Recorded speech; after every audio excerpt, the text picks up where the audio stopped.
सभी को नमस्कार। आज हम बात करने वाले हैं योग कारक ग्रह की। कारक ग्रह और योग कारक ग्रह में क्या फर्क है? कारक ग्रह मतलब कार्य करने वाला। योग कारक ग्रह का अर्थ होता है बहुत अच्छा कार्य करने वाला। योग कारक ग्रह का अर्थ होता है हमेशा अच्छा कार्य करने वाला। योग कारक ग्रह आपका किसी भी स्थिति में क्यों न मौजूद हो, जन्म कुंडली में किसी भी सिचुएशन में क्यों न मौजूद हो, योग कारक ग्रह का एक ही कार्य है, हमेशा व्यक्ति को सक्सेस दिलवाना, हमेशा व्यक्ति को बचा कर रखना बुराइयों से।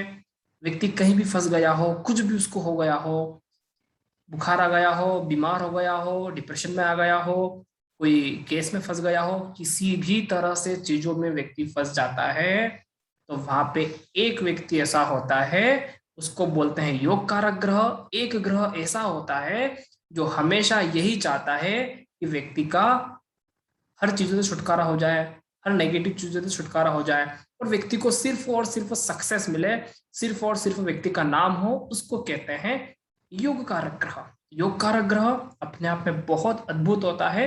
ये किसी भी सिचुएशन में होते हैं, हमेशा द बेस्ट करने की कोशिश करते हैं व्यक्ति विशेष के लिए, हमेशा उस व्यक्ति का भला ही चाहते हैं, हर सिचुएशन में भला चाहेंगे, इस व्यक्ति का अच्छा हो जाए, कैसे भी स्थिति में इसका भला हो। वो होता है योग कारक ग्रह। अभी मैं आपके सामने एक स्क्रीन शेयरिंग कर रहा हूं, आप सभी इसको ध्यान से देखना। आपके सामने यहाँ पे स्क्रीन शेयरिंग हो रहा है, ठीक है। यहाँ पे आपको कुछ भाव नजर आ रहे हैं, ठीक है ना। ये देख सकते हैं, ये होता है पहला भाव, ठीक है ना, ये केंद्र में आता है। चौथा भाव ये भी केंद्र में आता है।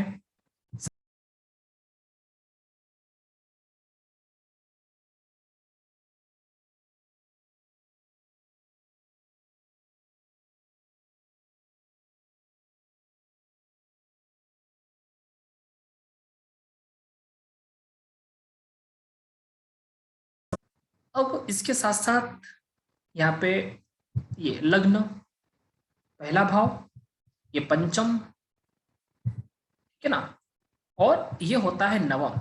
इसको बोलते हैं त्रिकोण। हमेशा कुंडली में जब भी त्रिकोण की बात आती है, ऐसे तो हम चार त्रिकोण बोलते हैं, लेकिन जब भी त्रिकोण की बात आएगी, जिस त्रिकोण शब्द का यहाँ पे यूज हुआ है, तो वो हमेशा धर्म त्रिकोण के लिए जाना जाए। 1 5 9 हमेशा धर्म त्रिकोण के लिए ही त्रिकोण का शब्द यूज किया जाता है।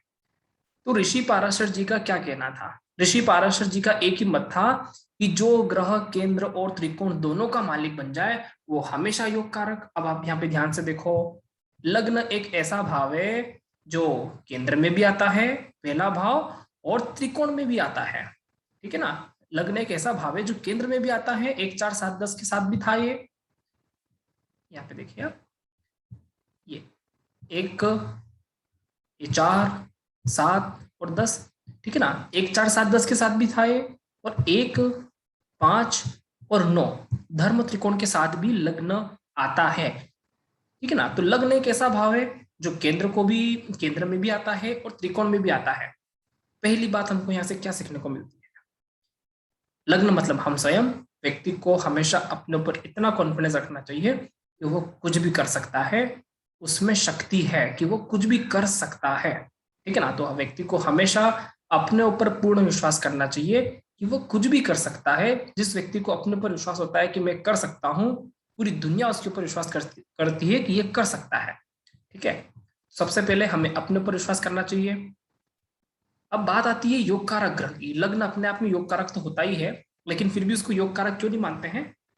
योग कारक उसको कहते हैं कि जब व्यक्ति खुद फंस जाता है तब कोई बचाने वाला आए। जब हम खुद ही फंस जाए तब कोई ऐसा व्यक्ति आए जो बचाने वाला हो, उसको बोलते हैं योग कारक ग्रह। तो योग कारक ग्रह का एक ही नियम, जो ग्रह केंद्र और त्रिकोण, ऐसा सिंगल ग्रह होना चाहिए किसी भी कुंडली में जो केंद्र और त्रिकोण दोनों ही भाव का स्वामित्व रखता हो, उसे योग कारक कहते हैं। अगर ये सिचुएशन नहीं होती है तो एक ही बात ध्यान रखो, बंद आंखों के साथ मैं जो बोल रहा हूं स्पष्ट सुनना। एक ही बात ध्यान रखना है, अगर ऐसी स्थितियां नहीं होती है तो एक ही बात ध्यान रखो, कौन होगा योग कारक? पहली सिचुएशन में है जो ग्रह, सिंगल ग्रह केंद्र और त्रिकोण दोनों का ही स्वामित्व रखता हो उसे कहते हैं योग कारक ग्रह। लेकिन अगर ऐसी स्थिति जन्म कुंडली में नहीं होती है तो परमानेंटली आप एक ही चीज ध्यान रखें, पंचम भाव का स्वामी, ठीक है, पंचम भाव का स्वामी हर कुंडली में योग कारक भूमिका में रहता ही है। चाहे वो किसी भी लग्न का चार्ट हो, पंचम भाव का स्वामी आंख बंद करके बोल दो, ये हमेशा योग कारक भूमिका में रहता है। पंचम भाव धर्म त्रिकोण का सबसे स्ट्रॉन्ग भाव है, ये आत्मा का भाव है, ये राम का भाव है। तो पंचम भाव हमेशा योग कारक स्थिति में रहता है। अगर केंद्र और त्रिकोण का स्वामी कोई अकेला ग्रह नहीं बन रहा है तो हमेशा पंचम भाव को योग कारक मान के चलिए, ठीक है। अब मैं आपको हर एक भाव से जुड़े हुए योग कारक बताना चाहूंगा, ठीक है।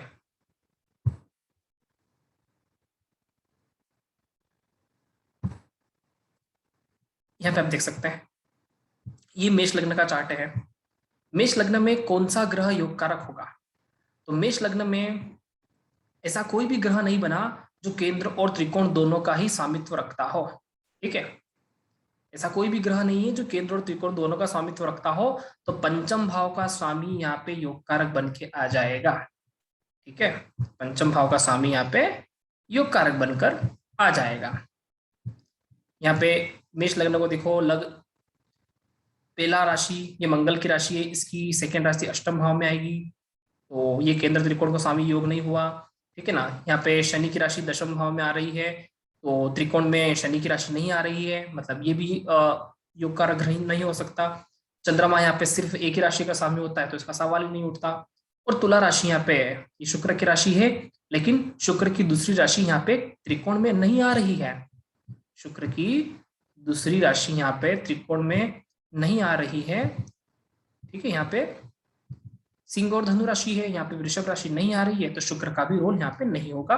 तो पहली स्थिति में हम क्या कहेंगे, मेष लग्न में कौन योग कारक होगा? तो जब कोई भी ग्रह केंद्र और त्रिकोण का स्वामी ना बने, तो सीधी तौर पे बात है, जब कोई भी ग्रह केंद्र और त्रिकोण का स्वामी बनता ही नहीं है तो वहां पे पंचम भाव का स्वामी योग कारक, मतलब मेष लग्न में सूर्य योग कारक होगा, क्योंकि यहाँ पे पंचम भाव का स्वामी सूर्य बनता है, ठीक है। इसी तरह से हम अगले भाव पे चलेंगे। वृषभ लग्न में कौन योग कारक बनता है? ठीक है, तो ये है वृषभ लग्न। वृषभ लग्न में आप यहाँ पे देख सकते हैं, यहाँ पे एक ऐसा सिचुएशन बन गया है, शनि को देखें यहाँ पे, ठीक है। शनि यहाँ पे एक ऐसी स्थिति में है जो केंद्र का भी मालिक है, ये देखिए 10th हाउस केंद्र में आता है, और ये यहाँ पे कुंभ राशि आ रही है, और 9th हाउस त्रिकोण में आता है। तो शनि यहाँ पे केंद्र और त्रिकोण दोनों का स्वामित्व बन के आ रहा है, इसीलिए वृषभ लग्न में हमेशा योग कारक ग्रह की भूमिका में रहेगा शनि। शनि यहाँ पे हमेशा योग कारक भूमिका में रहेगा। चलिए अब मिथुन लग्न के बारे में बात करते हैं।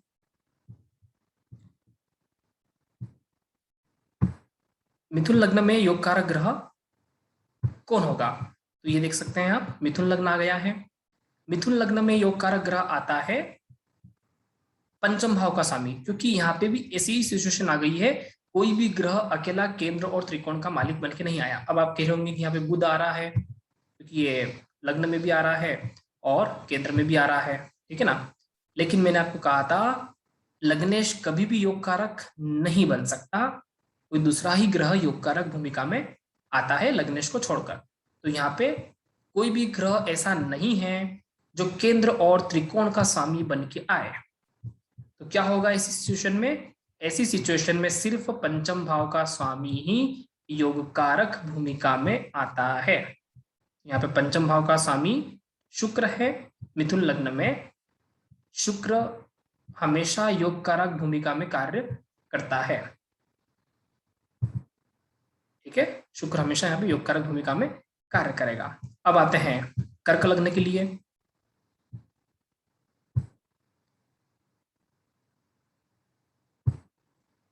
यह होता है कर्क लग्न, ठीक है ना। तो कर्क लग्न में कौन सा ग्रह योग कारक भूमिका में है? तो यहाँ पे आप देख सकते हैं, यहाँ पे एक ऐसी सिचुएशन है, मंगल को देखिए, मंगल यहाँ पर केंद्र का भी स्वामी बन के आ रहा है, 1 4 7 10।